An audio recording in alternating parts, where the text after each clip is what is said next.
Salut Internet. Aujourd'hui on va parler de la qualité de tes photos. J'espère que t'es prêt parce que c'est parti.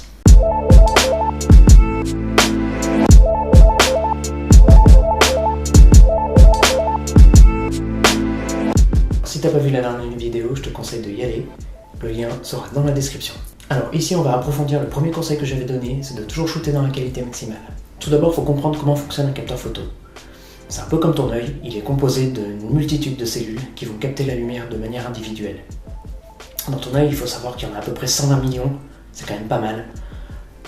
Mais dans la plupart des appareils photo grand public, on est plutôt autour de 16 millions, 24 millions. Donc franchement, on se fait encore défoncer quoi. Après, ce que va faire cette cellule, c'est qu'elle va prendre la lumière qu'elle a captée, elle va la transformer en signal électrique, et bam, elle va la balancer au processeur. Le processeur, c'est un peu comme ton cerveau, il va interpréter le signal qu'il reçoit, le signal électrique, et il va dire « Waouh, ça c'est du vert, ça c'est du bleu, ça c'est du jaune, tac, ça donne une image. » Le processeur, pour transformer le signal électrique en image, comme je viens de l'expliquer, il va devoir faire des choix, c'est ce qu'on appelle un algorithme de compression.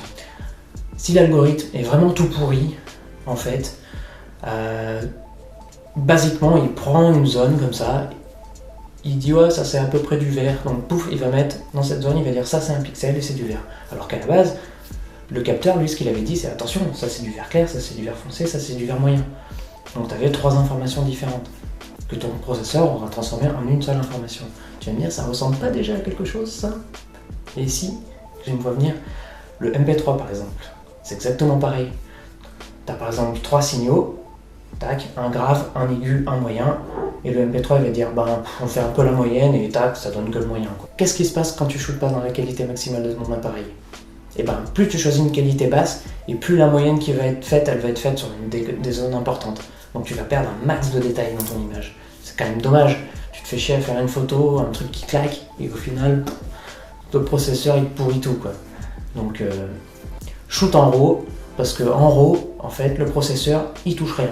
Il prend le signal électrique, pixel par pixel, il convertit, tac, vraiment l'information qui est donnée, il la convertit en binaire. Et ça c'est top, parce qu'après, tu as un super négatif qui est nickel, qualité géniale, et après, ben, toi, tu vas pouvoir appliquer avec un logiciel des algorithmes qui sont faits exprès pour convertir ton image, pour la placer en noir et blanc, pour, je sais pas, faire du sépia, des choses comme ça. Et ça c'est top, parce que tu as ton négatif, tu peux le décliner autant de fois que tu veux, avec autant de détails. Alors que si tu pars sur une image déjà compressée à la base, plus tu vas la transformer et plus elle va perdre en qualité. Donc oublie jamais de shooter en RAW, c'est vachement important. Après il faut savoir que c'est vrai aussi qu'il y a des algorithmes de compression qui sont meilleurs que d'autres. Par exemple, on sait très bien que les marques, les grandes marques, Nikon, Canon, Pentax, Panasonic, tout ça, leurs algorithmes, Sony évidemment, leurs algorithmes ils sont bons quoi. Je veux dire, ça fait des années, ils sont éprouvés. On sait que même leurs JPEG, ils sont quand même de bonne qualité. Alors si vraiment tu veux vraiment pas te prendre la tête et essayer de shooter un JPEG, tu peux aussi. Je suis pas en train de dire qu'il faut à tout prix faire du RAW. Il y a des gens qui aiment pas développer leurs photos, ils vont prendre des modes de sélection dans leur appareil et ils sont très satisfaits. Encore une fois, ça dépend de ce que tu veux. Moi, je te donne un conseil, tu l'appliques ou pas. Il n'y a pas de vérité absolue, je veux dire. L'important, encore une fois, c'est de faire des photos. Alors c'est tout pour aujourd'hui, je te dis à la semaine prochaine, et en attendant, pratique. Ciao.